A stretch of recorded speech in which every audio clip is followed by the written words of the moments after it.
कि आखिर यह जंग कब तक चलेगी। दर्शकों, इसका जवाब आ गया है।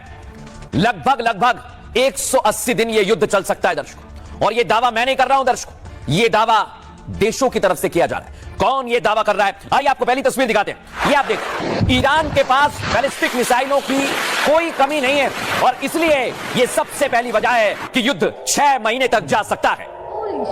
लेकिन दर्शकों, बड़ी बात यह, ईरान के सामने है अमेरिका और अमेरिका के पास कोई कमी नहीं है, लेकिन वो 100 दिनों तक युद्ध की तैयारी करके चल रहा था। लेकिन ईरान ने जैसे जैसे अपनी पूरी ताकत को दिखाया है, अब और ज्यादा अमेरिका भी ताकत दिखाएगा, इसलिए यह जंग 6 महीने तक खिंचने वाली है। और दर्शकों, एक तरफ है इस्राइल जो इस युद्ध में ईरान पर बम बरसा रहा है, लेकिन इस्राइल के पास भी हथियारों की कोई कमी नहीं है। अमेरिका का सपोर्ट है, इसलिए वो भी इस युद्ध में पूरी तरह से मैदान में रहेगा, फिर चाहे 6 महीने लगे या 1 साल।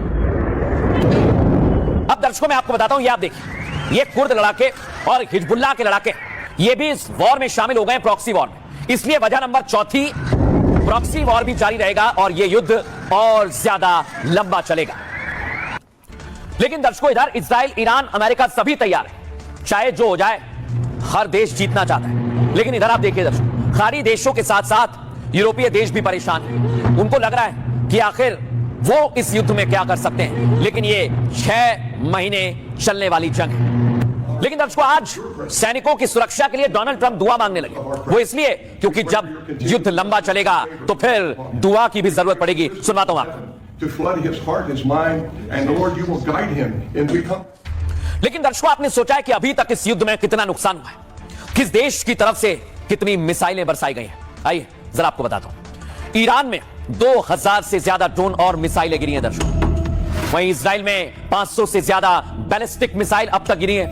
और यूएई में कई लोग बोल रहे हैं कुछ नहीं हो रहा, 1000 से ज्यादा ड्रोन और मिसाइलों से अटैक हुआ है दर्शकों, और यह सत्य है। सऊदी अरब में 186 मिसाइल और 812 ड्रोन से हमला किया गया।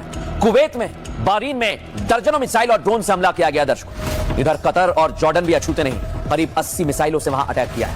और लेबनान की तस्वीरें आपके सामने दर्शकों, 200 से ज्यादा रॉकेट्स दागे गए हैं। यानी जैसे जैसे ये जंग आगे बढ़ेगी, वैसे वैसे अब खतरा है कि आखिर ये युद्ध क्या वाकई 6 महीने चलेगा। खुद को दुनिया का किंग बताने वाले ट्रंप को क्या लगा था ईरान 2 हफ्तों में घुटने पर आ जाएगा, अमेरिका के आगे सरेंडर कर देगा, सुप्रीम लीडर की मौत पर मातम मनाएगा। लेकिन ईरान ने ट्रंप की सारी गलतफहमी दूर कर दी। वो पहले से ज्यादा खूंखार हो गया। एक साथ 13 देशों पर अकेले बम बरसा रहा है, जहां जहां अमेरिकी बेस है सबको निशाना बना रहा है और बता रहा है ये युद्ध 1 या 2 हफ्ते नहीं, 6 महीने तक चले तब भी वो पीछे नहीं हटेगा। So Americans are exercising the practice of Nazi Germany when they attacked. Iran की रणनीति अनंत काल तक युद्ध लड़ने की है, जिसकी भनक लगते ही ट्रंप पहले पादरी के साथ ऑफिस में प्रार्थना करने लगे। पेंटागन को मैसेज भेज दिया, तैयारी करो, जंग में पीछे हटने का कोई चांस ही नहीं है। What's left? But they're tough and they want to fight.